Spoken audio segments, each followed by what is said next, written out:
coming.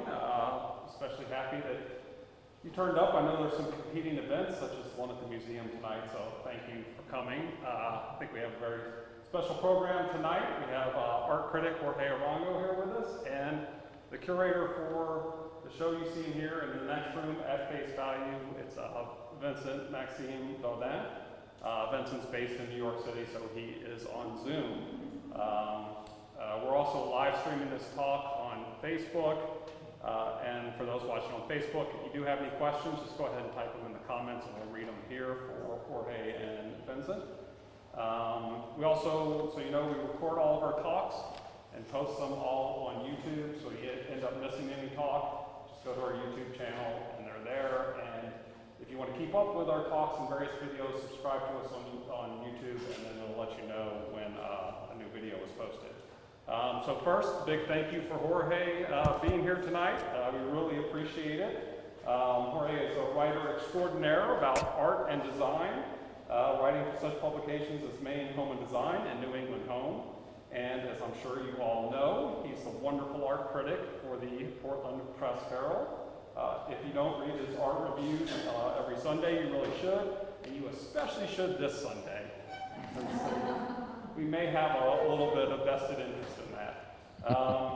Vincent Maxime Daudin is a French-born, New York-based art collector and creative director with over 25 years of expertise in brand positioning, trend forecasting, and product development.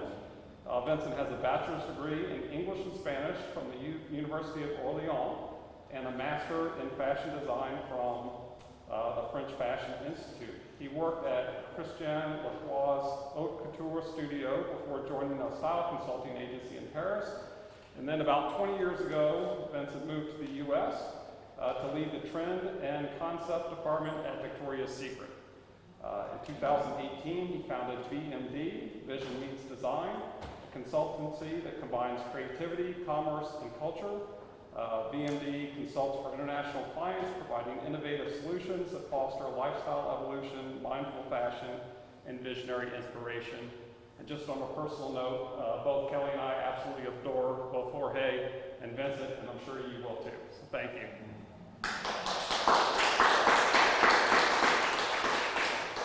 Thanks, everybody, and thanks for coming out tonight. Really appreciate it. So we'll get right to it. I just want, Vincent, first of all, why don't you just talk a little bit about who you are, what your background is, and how you got into curating this show, and then sort of the genesis of the show. Why don't we start off there? Sure, thank you, Jorge. So yes, definitely, like John was talking about in his introduction, I come from the design and fashion world, and you may wonder, you know, what is this fashion guy doing here, like talking about art? Actually, there's a lot of similarities between those two worlds, as you can imagine. And all my career, I've been always looking at art as a source of inspiration in terms of colors and texture. They are very close fields, obviously, one to another. Fashion inspires art, art inspires fashion. It goes both ways. Life inspires art, art inspires life.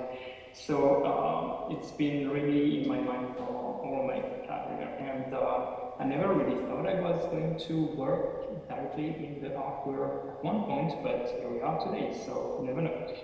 So obviously there's a lot of cross-coordination between fashion and art. And when Kelly and John approached me like 5 months ago to talk about this project, I was super excited. I was like, okay, that sounds like something that could be really interesting to work on. And when I think, at first I was a bit afraid, I have to be very honest. I was like, okay, different field, so what are we doing? But then I started thinking about it, and it's not far-fetched from my daily job.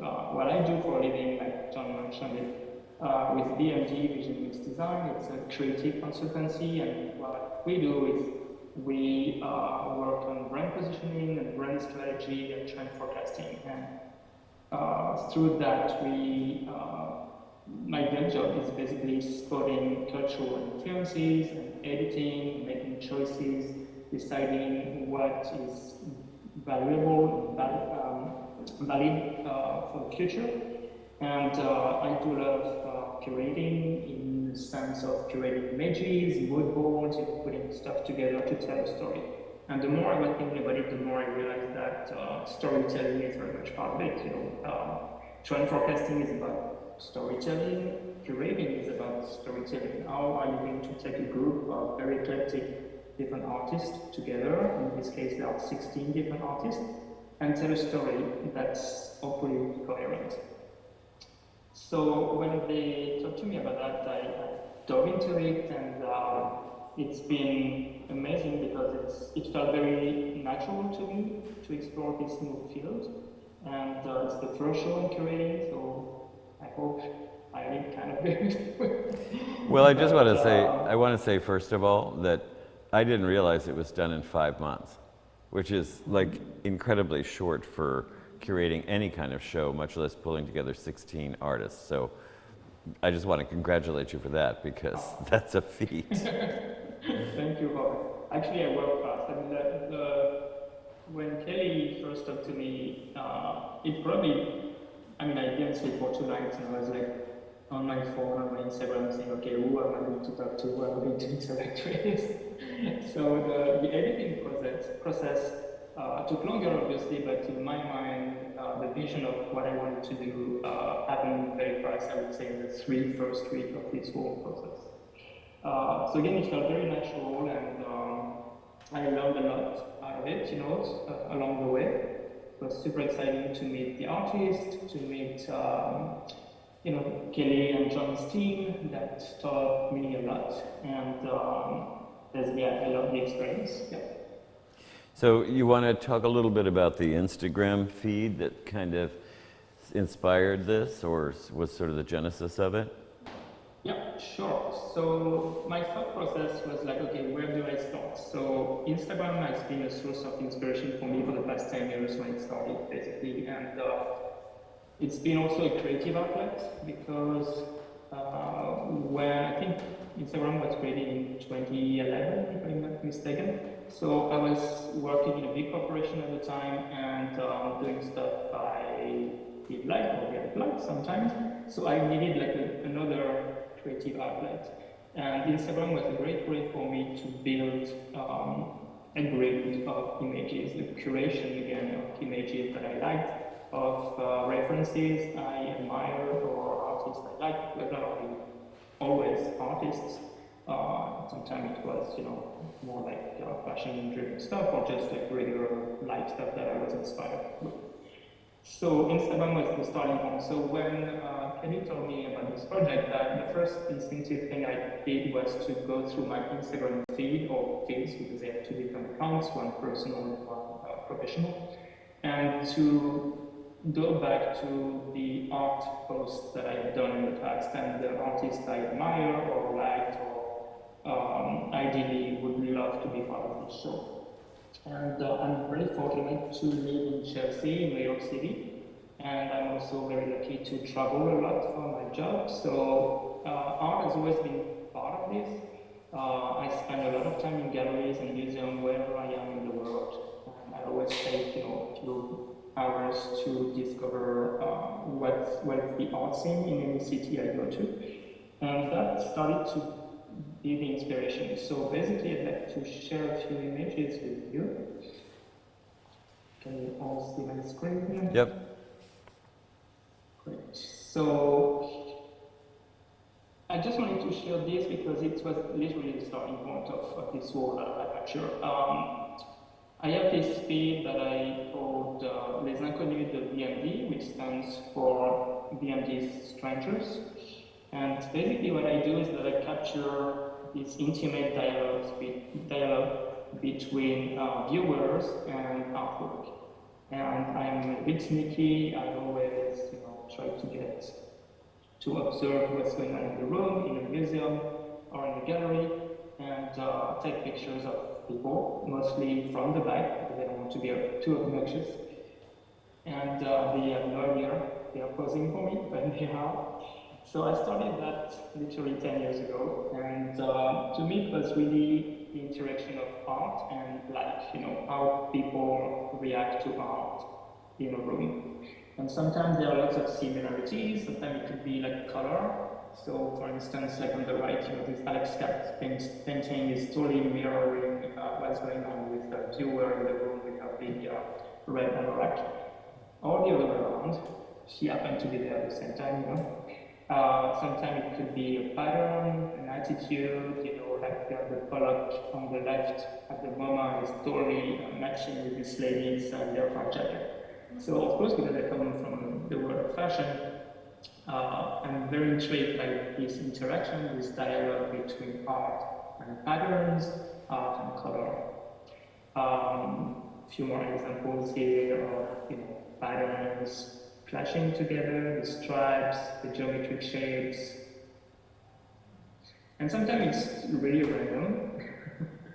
So, like if I happen to see someone who really, I think, is interacting with a painting, like I love the one in the middle, for instance, the picture of the Christ, and this guy, I don't know if you can really see with the close-up on the image on the screen, but is really ear to ear with the Christ. They have this conversation and they are listening to each other. The ear element is very important. So that kind of stuff amused me first, and then I started with a few, and then I realized I think I'm up to, in my hashtag, #VMG, I think they have 180 pictures like that. So it's becoming like a good thing. And I love also the humorous sense of humor that comes with it too. Some people do like crazy stuff in galleries and museums. I love those two people on the right of the Met, just on the phone, looking at their feeds or texting to each other, so maybe they have their own conversation here, but the art is there in the background. And on the left, some students writing notes for their essays at the Rijksmuseum in Amsterdam. So there can be some humor, and there can also be some more poetic moments. I love this guy in the middle in Moscow.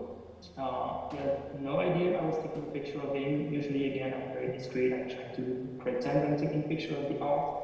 And if there's an eye contact with the subject, I'm trying to avert it too.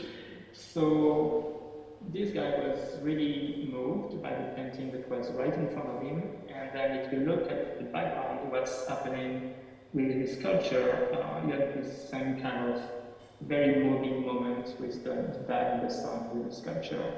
And the picture on the right is one of my most recent picture of BMG Strangers with this little girl at the opening of At Face Value that is taking a picture of One Piece by Jefferson Hammond. So I always like the idea of, like this, again, dialogue between the art and the audience.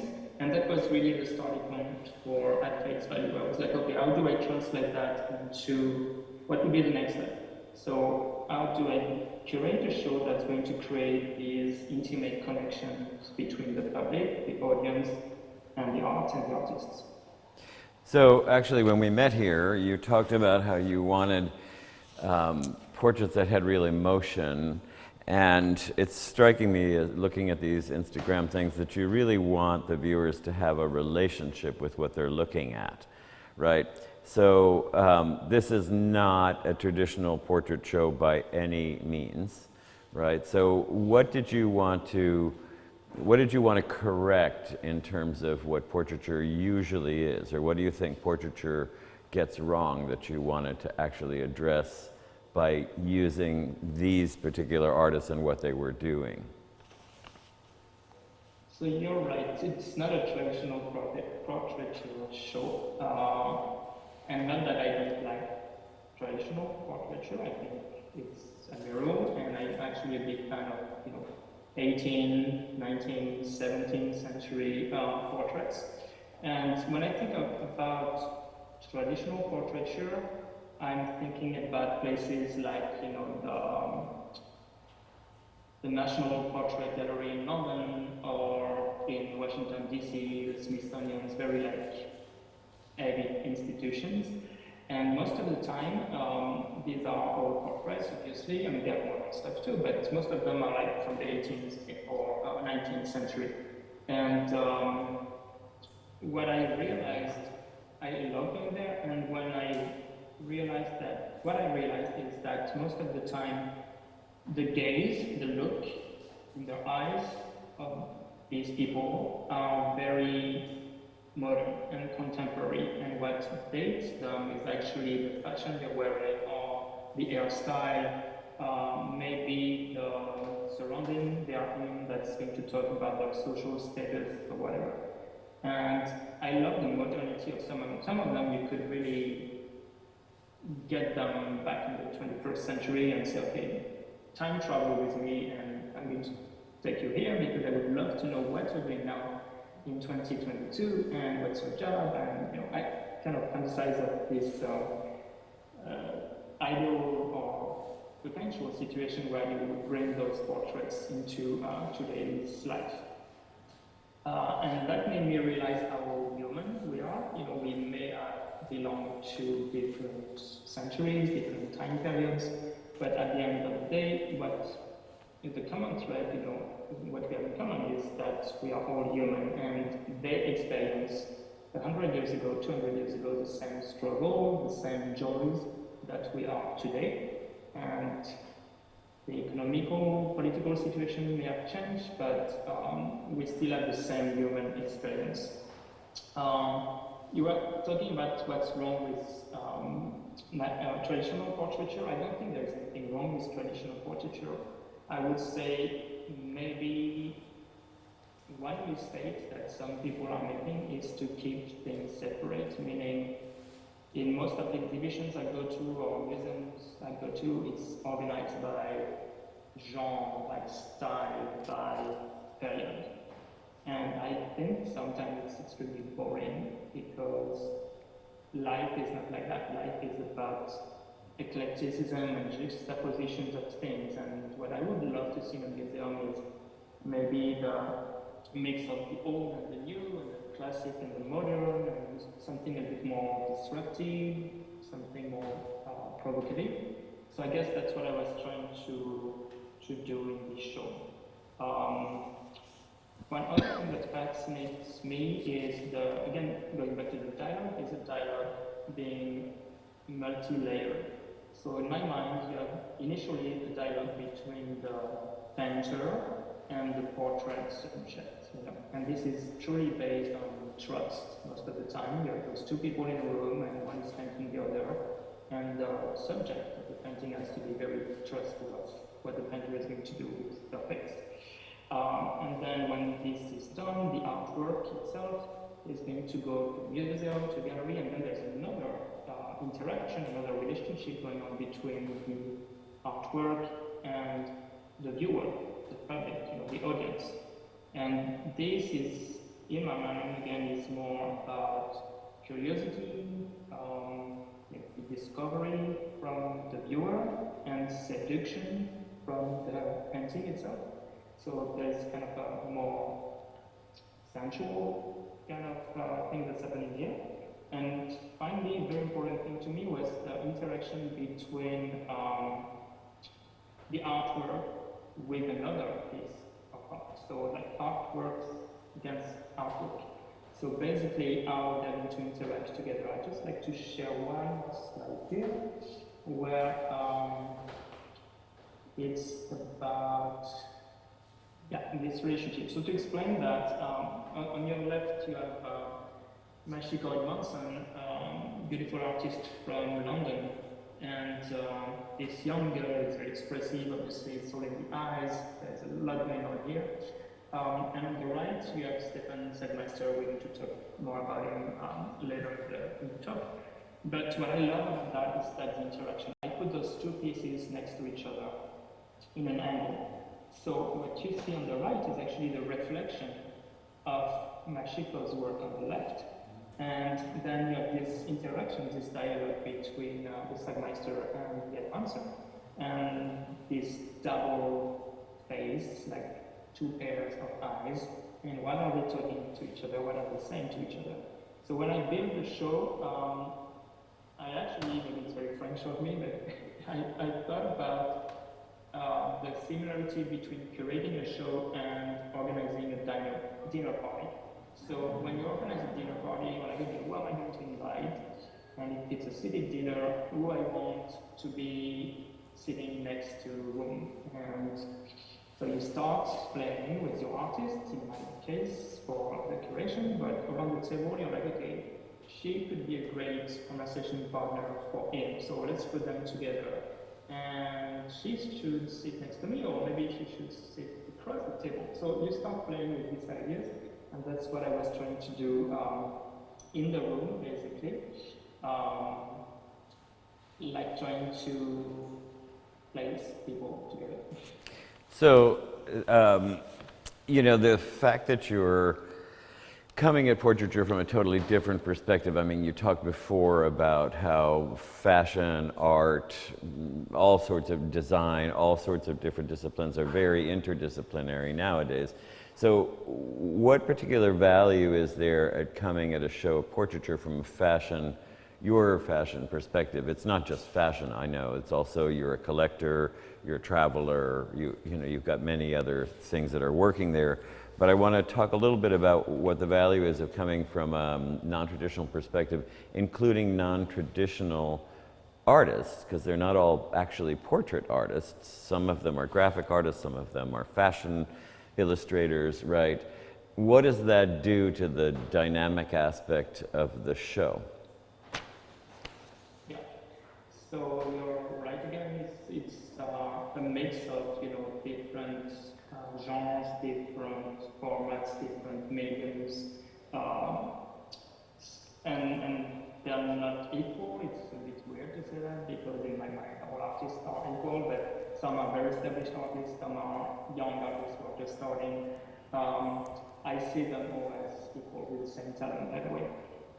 What's interesting is that when we talked earlier, you said, what made you decide almost to bring fashion people into this art mix, and it actually was the other way around. I started to contact fashion illustrators first because that's what I was familiar with, and I felt more at ease to talk to people who were in my field.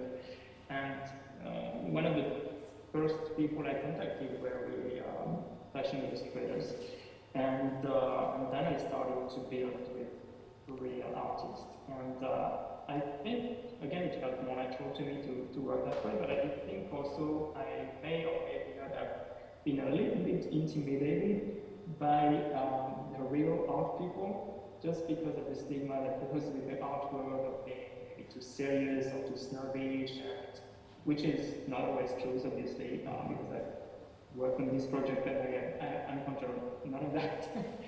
But in my mind, it was like, okay, this is art, and what is art? The timeless question, what is art, what isn't art, who am I to judge? So it was a lot of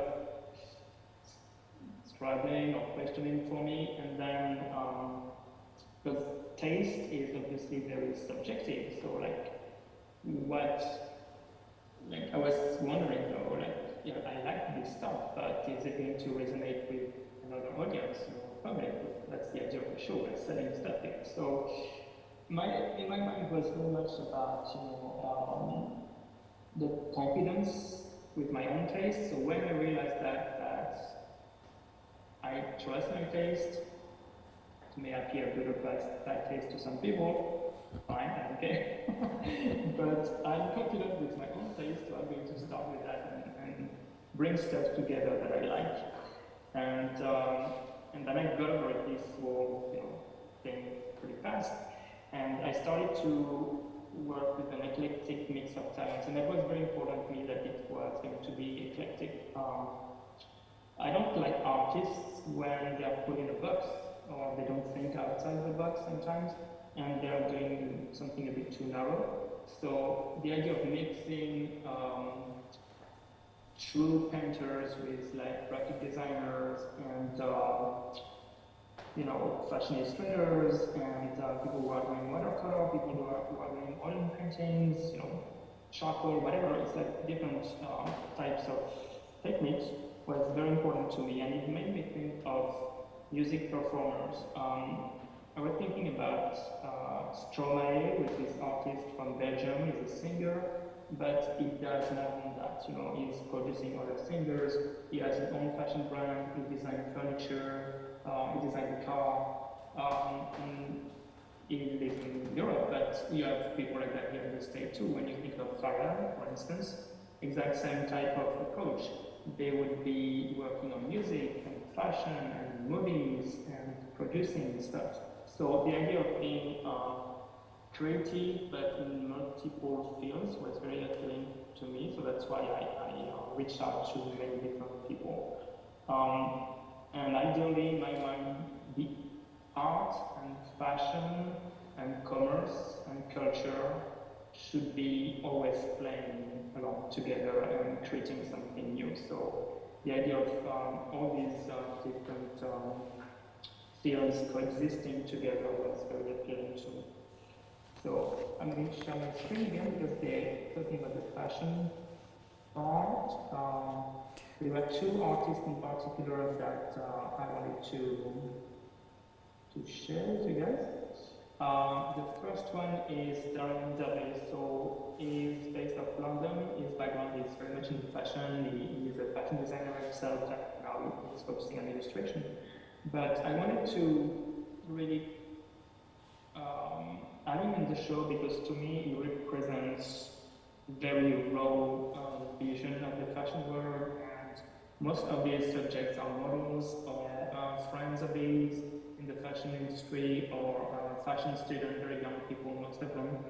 And he paints them or sketch them individually, but my point in the show was really to show them as couples. So you can see them as lovers, you can see them as brothers, you could see them as friends, but there was something really interesting about his work that worked as couples, so that they tell a story.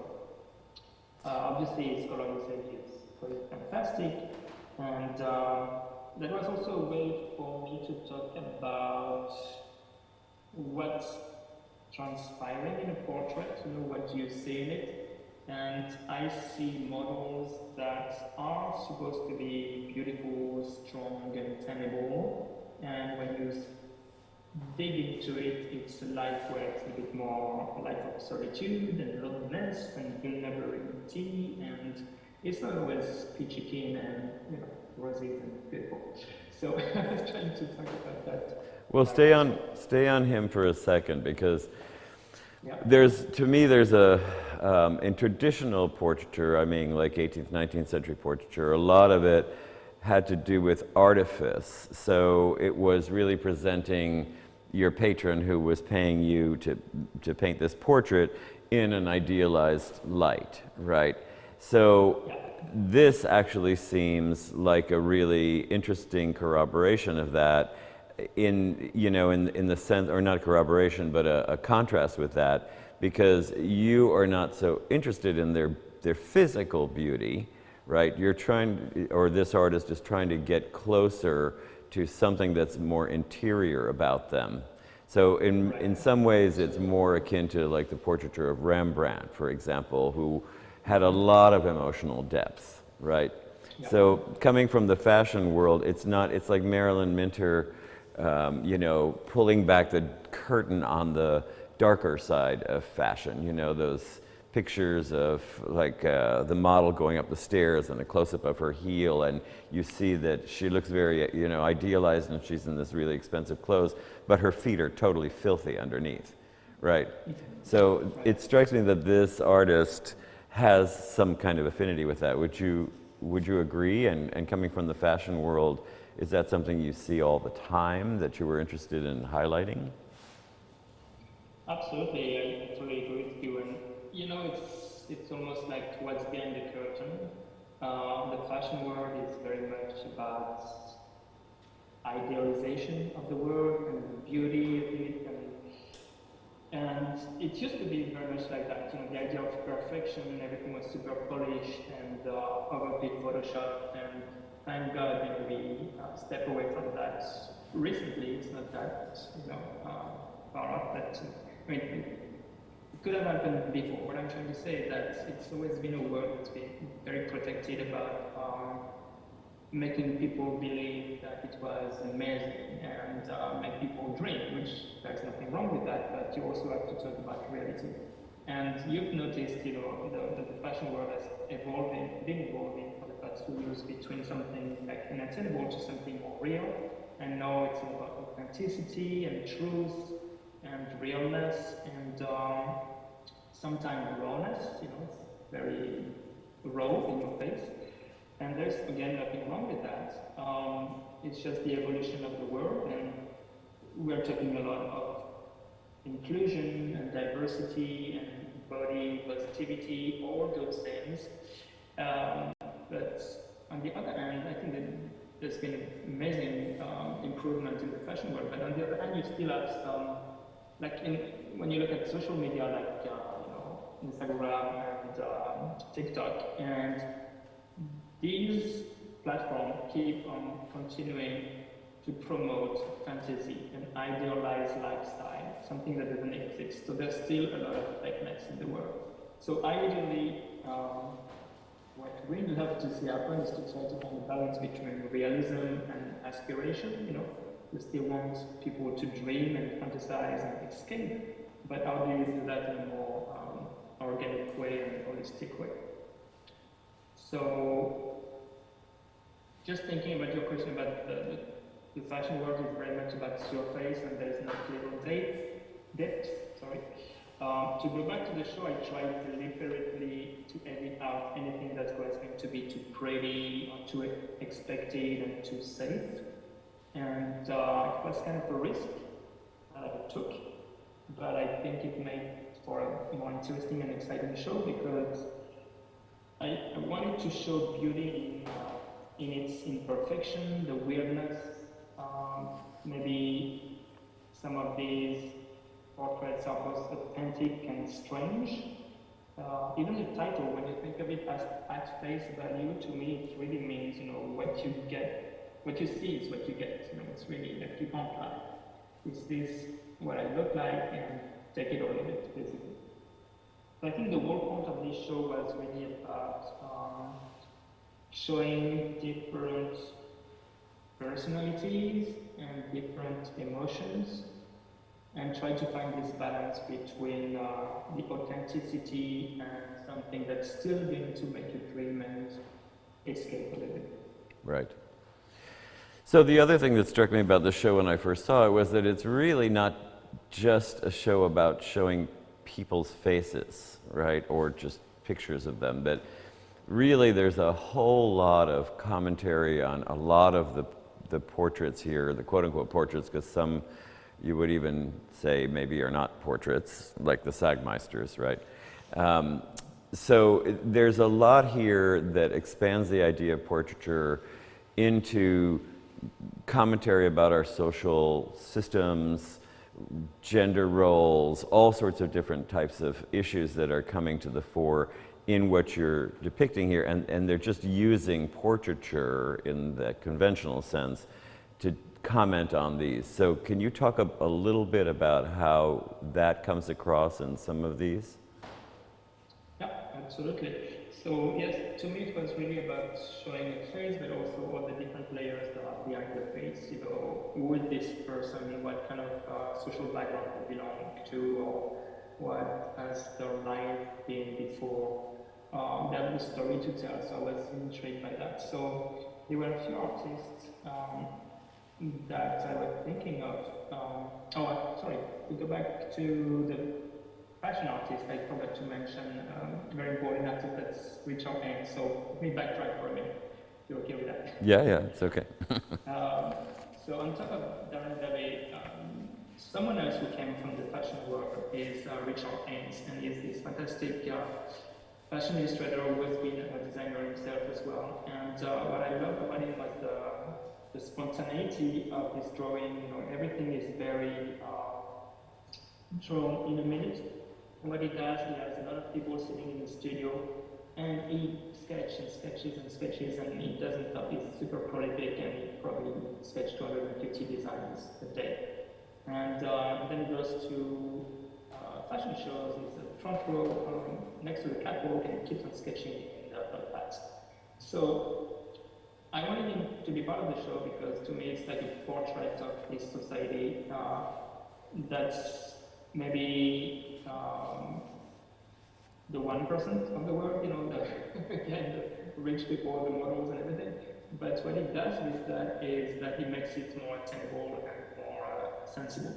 So I want to share this slide because this is a piece that I love from him called Valentino Lashes, and it came directly, as you can see with the picture on the left, from the Valentino couture show in the spring 2019. So just again to add to the model fashion conversation. So now I'm jumping to a question you just asked. Sorry. So about the importance of the social and economic idea that's behind portraits. So this is Lucy Beecher Nelson, and what she does is that she's doing mostly self-portraits. That's her on the left, that's her husband on the right. And when she doesn't paint herself and her husband, she paints her kids. So it's very kind of intimate inspiration with her family. And her concept is all about social construct and this family being part of the middle class, suburban type of American families, and it's all about the mundane and the routine of every day. And the reason why there is a print, a pattern on the faces is according to her because she feels like she's blending with her surrounding. So she absorbs pretty much her clothing patterns or interiors pattern. And the expression "you are what you eat." In that case, it's more like you are what you wear. So I really love this idea of getting a sense of a face, a portrait, a person, and trying to get who they are with this again thing that's very connected to the fashion world with pattern. Well, so she just to expand on that a little bit, she's also all the pattern that is on the faces come from domestic textiles like a tablecloth or a curtain or an apron or something like that, and so she's actually commenting about the gender roles that are imposed on you, through these ideas of domesticity and role playing and so on. So it's a much larger landscape that she's dealing with than just painting or looking at her husband and her family. So right. Sorry, go ahead. And who you're supposed to be, who do you want to be versus who people want you to be, all these questions. And similarly, Ellen de Meyer, who is an artist based in the Netherlands, her work is all about archetypes and people who are pretty wealthy, they love material possession, social status. So most of the time she paints adults, correct?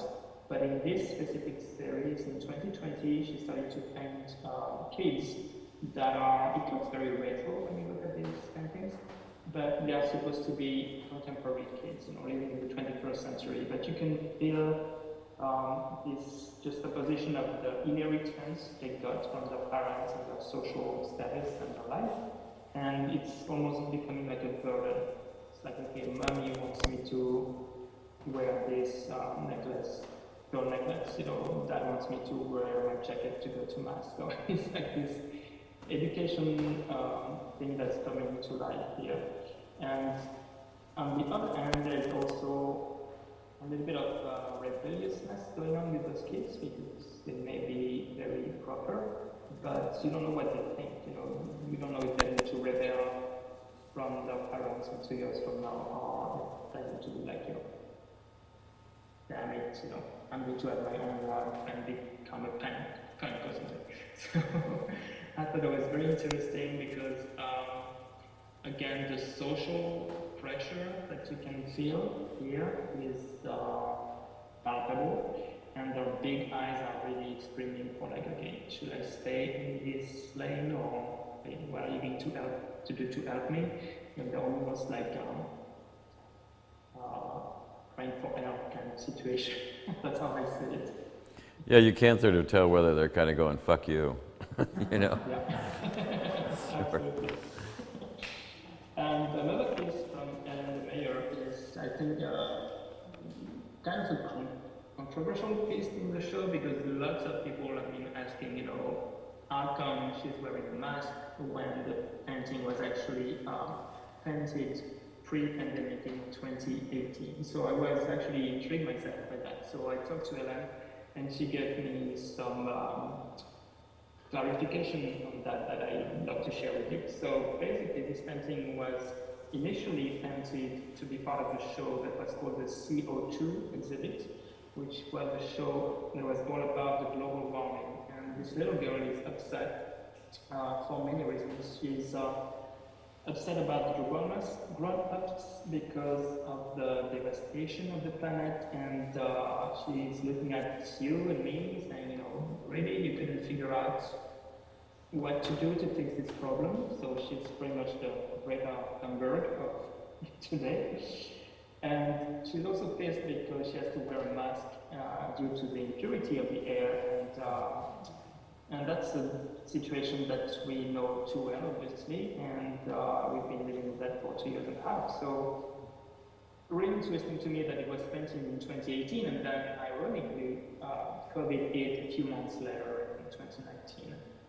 So that's a piece that also talking portrait, of course, but it's also talking about the global warming issues we have with on our planet. So the next two questions actually deal with the same sort of issue of, of contemporary ennui and social roles and wealth and privilege and all. So why don't you just go through some of these slides and just talk about how they address sort of the larger issues and how some are actually more paintings of our times, like pictures of our times than pictures of people. Absolutely. So to go on with the same theme of the pandemic, these are artworks from Eric Elvey, a young New Yorker, who painted those artworks during the pandemic in 2020. And again, I was intrigued by why are the mouse covered? What's the thing with this erased mouse thing? And talking to Eric, he really explained that it was for two reasons. Obviously, very literally to show that the mouse is obliterated because it's a symbolic version of the mask. But more importantly, he was trying to draw attention to the gaze, to the eyes, and talk about the deeper feelings of grief that are stemming out from our collective loneliness. We've been struggling, all of us experience many different emotions for the past 2.5 years. And he was trying to convey that in the fact that when you look at those eyes, again, it's very much about the sadness that goes with the loss of the face-to-face communication that we experience. And another thing that he talked to me about was about sickness. So again, I don't want to be a Debbie Downer because it may sound like this show is pretty sad, but it's not. It's just life.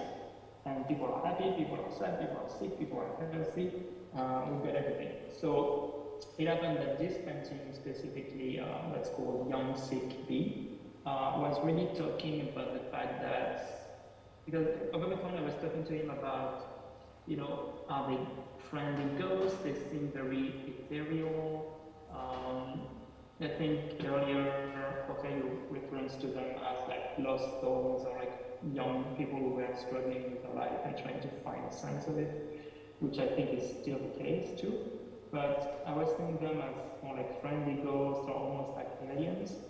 And talking to Eric, he was saying, yes, they could be all of these things, but they're mostly people who got sick because of what's going on our planet. You don't eat well, so lots of bad things could happen to you, and they kind of evaporate like that, and they seem very, they don't seem very real and very in the moment and very present. They're just passing by and passing through. So that was an interesting approach from its work. So this is and not, this is definitely not Debbie Downer, so Yeah. definitely, this is actually really positive imagery, so I'm glad that you included this. Go ahead. Yeah. So I really wanted to talk about Stefan Sagmeister because he's an amazing graphic designer. Again, not your typical artist. He does lots of different things. And he started this this series that's called Beautiful Numbers. And I just need to explain a bit more about that and give you a background. So Stefan is an Austrian guy who's been living in New York for many years. But he comes from a family in Vienna that has generations of being in the art dealing business. So what he does, he goes to Vienna, he picks a few of his favorite 19th century painting in the archives of his family, and then he comes back to New York, and he's been thinking a lot recently about long-term versus short-term approach of light. So I'm going to try to explain what he has in mind with that. So basically his whole concept here is to say, you know, we are bombarded every day with social media. Like if you think about Twitter on an hourly basis, you're going to hear about how the world is out of control. It's all about inflation and war. People keep talking about this unprecedented times. Everything sounds very doom-based. It's like very negative. But if you take a moment to reflect and think about the long term, the evolution of humanity, how much we've overcome, how much we've improved, then you start to realize that, okay, yeah, pretty much have it good. It's like he wants you to realize how good you have it because it's not that simple. When you think about what happened 200 years ago, was very different, and people were impoverished and they didn't read, they couldn't read. It was very different. So his whole concept is to show people that we're in a much better place now. So this specific painting called Hot and Cold is showing you the percentage of households with running water in the USA from 1900s to that. So this wave is literally representing that in 1900, so 20% of all households in America, only 20 had running water, and then it's obviously went up in the 1950s, where 80% of the households had running water, and finally in 2000, 100% of all households had running water. So it just gives you a perspective, different perspective, and you're like, okay, it's like I shouldn't complain every day, basically, because people suffer in the past. So it's more like an uplifting message. Same thing here, different examples of the importance of female representation and how much the female sex had more and more importance than they should over the years. So when you think that only 15% of governments in all countries globally over the world had a female representation in their government, it's not much, 15% in 2020, and it kept on evolving and improving and growing, and in 2020, 97% of countries in the world have female representation in their government. So there is hope, Hallelujah. Stefan's message is much more uplifting. Another thing I want to share with you guys is, again, talking about contemporary times, what a portrait can represent of what does it mean to be contemporary. I love this picture from Trine Schandegaard. She's from Denmark, and her whole concept again is about identity in the 21st century. And this series specifically called Gold Makeup refers to the headgear those young women are wearing. So there's a whole series of probably 30 of them. Always on the back, the women's faces are turned away. And they're wearing this mid-19th century headgear that's really representing the culture of Denmark, and the gold is symbolizing obviously prosperity and wealth. It was a piece of garment or accessory that more wealthy peasants were wearing in Denmark in the 19th century.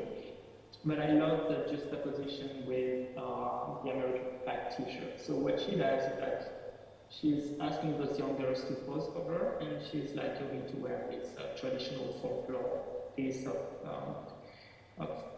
clothing or accessory, but you can bring your own clothing, and I would like you to choose what you're going to wear. And I, again, amongst the 30 or 25 or 30 pieces that are in this series, I really chose this one obviously because she's wearing the American flag, which is very interesting for me for a Danish girl. And it shows you, again, the juxtaposition between how much of your past, your heritage, your traditions, your roots you want to carry as a young girl. Oh boy. So I just want to check how we are on timing because I do want to leave some time for questions. So I have no sense of how long we've been going, but we've got About 45 minutes. about 45. Yeah. So Vincent, where do you want to go from here? Do you want to continue to show some slides, or we had some other questions? I mean, mainly I'm interested in what you want people to take away from this exhibition. But yeah. I mean, I would love to picture a few more artists if you can speed it up. Sure. So I'm going to keep on showing you a few more pictures and I'll be faster so that we have more time for questions at the end. I wanted to share this amazing picture from Alex Canetti because to me, portraits can also be about movement. And, you know, we've been through a lot for the past years, it's like there's a lot going on in the world, and, you know, how do you stay steady? And this picture specifically speaks to me about that. There's this constant change and movement, and how do you stay focused? So I love this idea of like what's going on in your mind, it's going all over the place on the left, and then on the right you have this garden which seems pretty still and constant, and it's going to be there to stay. Another artist juxtaposition that I like was the idea of the mystery that's behind the portrait. So on the left you have Michael Jackson, so short story. When I contacted Jose Puche, with a Spanish artist, I love his work, I collected some of his work, and I contacted him saying, you know, I would love to be part of the show. He didn't have anything ready or available. He got very successful, so he didn't have anything in his atelier. So he was like, I'm totally happy to create something for you. So I gave him carte blanche and I said, okay, go for it. And it just has to be a portrait, you can do whatever you want. And he came back with this amazing portrait of Michael Jackson, which was perfect for the show because it really speaks to the, you know, what is your face? Is your face your passport? Is your face your, like, the way people are recognizing you? And it brings you to the celebrity thing. Everybody knows Michael Jackson, and as much as he's tried to hide himself behind a hat and shades and this big bubble gum, he's still Michael Jackson. You can't hide. And on the right is the portrait of Phyllis from Stone Park, a friend of mine who lives in the other Portland in Oregon. And it's the opposite of Michael because she's not hiding anything. She's giving it all out, and, you know, she's very vulnerable. But there's the same mystery. You may never know what she's going through. You know, is she sad? Is she mourning? Is she mad? Angry? You know. So there was something really interesting about that. And then I want to talk about something important to me was also the fact that portraits can also show the different stages of life and the different sentiments or emotions. And I know, Jorge, you're quite a spiritual guy. I'm spiritual as well. when I was looking at this one from Jefferson Airman, I was thinking about the Native American tradition that talks about having 7 stages of life. When you're a kid, an infant, it's the good life, and then as a child, it's a fast life, you're learning a lot. And then as a teenager, a young boy or girl, it's a wandering life, you're trying to find out what you're going to do. And then adults goes through different stages of finding the truth, planning what they're going to do, actually doing what they're going to do, and at the end of the day, it's when you're old, the elders are teachers and they're sharing. So this whole idea of basis through the times, you know, from a very innocent toddler to a wise elder woman was interesting. So again, 2 arts. This is here from Jefferson and Storm. And then again, I was trying to think about different types of emotions. So you can be very fresh and confident on the left, like this piece from Jefferson, who happens to be his daughter. So again, going back to the trust, because between the subject and the photographer. So very confident, very fresh. And the right is all about fearlessness. This piece is called Fearless. Very strong, very assertive. From Yuri Ibrahimov. So something about the Yuri, by the way, just to touch on something that I'm connecting to something else you said before about the Kanevsky, that there's all this movement. Yuri's portraits, all of them in here, he has this kind of fidgety brush stroke, and so it almost looks like you're catching an expression in a second, but it's already rushing off, right? Yeah, so you, yeah, there's, yeah. So it's a really interesting effect. But anyway, go ahead. Sorry. Yeah, that's it. And then Lively Miller's piece is more about, you know, defiance, provocations. He's like a young teenager, but again, to get you like, not sure what you think of me as a viewer.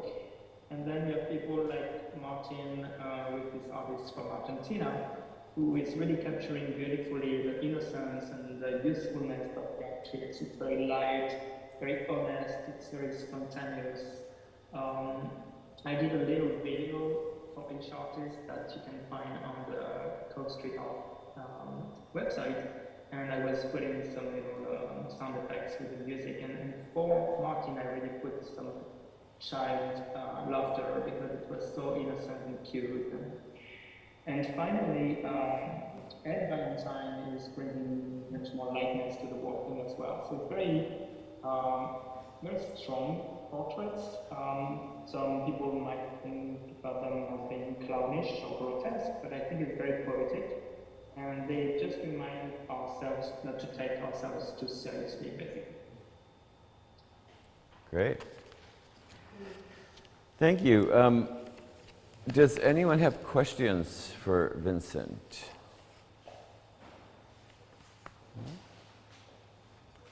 Yes. I wanted to draw your attention to something in the statement for the show that talks about all the subjects in the exhibition being worthy of being seen, admired, and loved.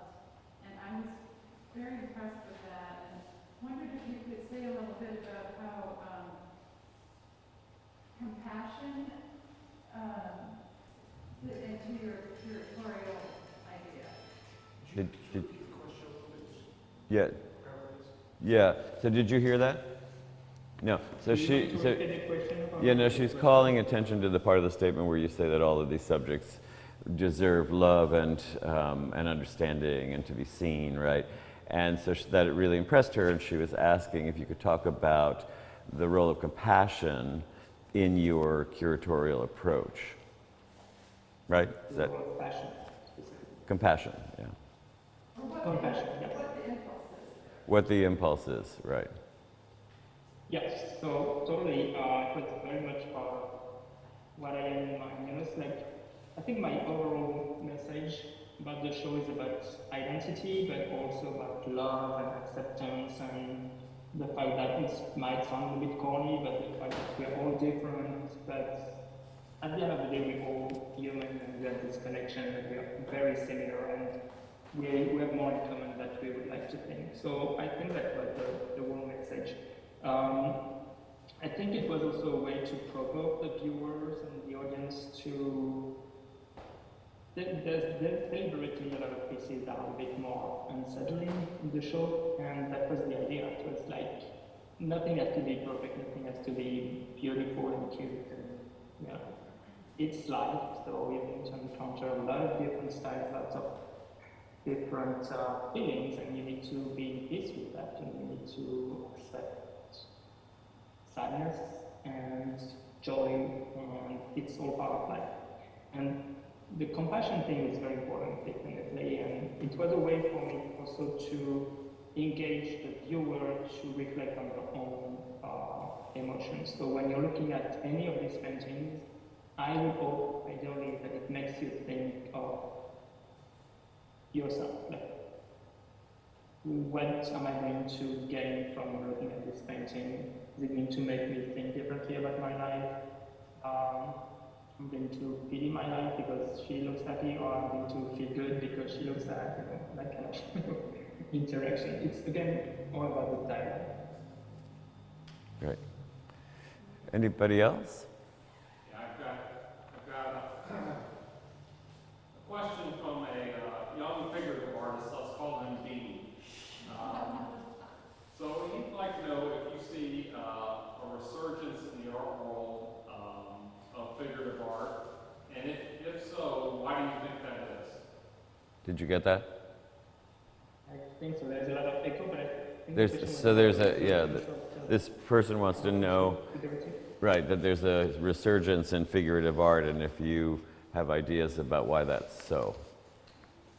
I think there is, yes.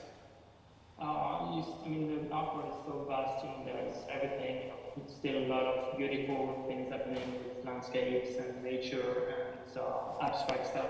But you're right, the portraiture has been back in fashion and back in style for the past few years. And I think mostly because people are more ready to share how they feel about the world in general, and artists are extremely sensitive to the world, and in general artists are very sensitive people to start with, and they can feel, most of the time, ahead of time, the evolution of society. And I think we're in a time where people want to express themselves and be a little bit more rebellious or confronting things.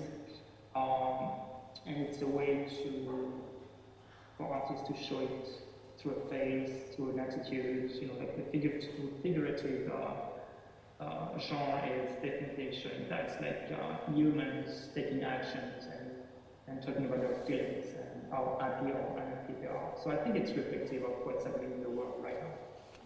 Well, I think also there's the element of social media making us a very self-referential culture. Right, that's part of it. And then I think also the whole idea of the pandemic and the isolation, this is kind of counter to that. It's actually connecting with actual faces and people and human beings and hearts, right? So there's a whole bunch of stuff going on there. Yeah. Great. Anyone else? No? Okay. Thank you, Vincent.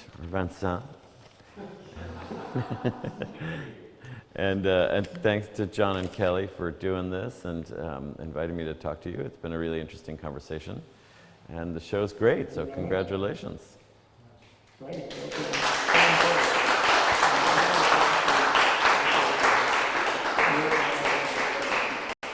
Kelly and John, the whole team, like Roy, Diamond, and it was a fantastic team to work with. And also I got a lot of support from my husband John, my family, his family. I mean, it was really an interesting adventure to be on for the past few months and for the next 2 or 3 weeks.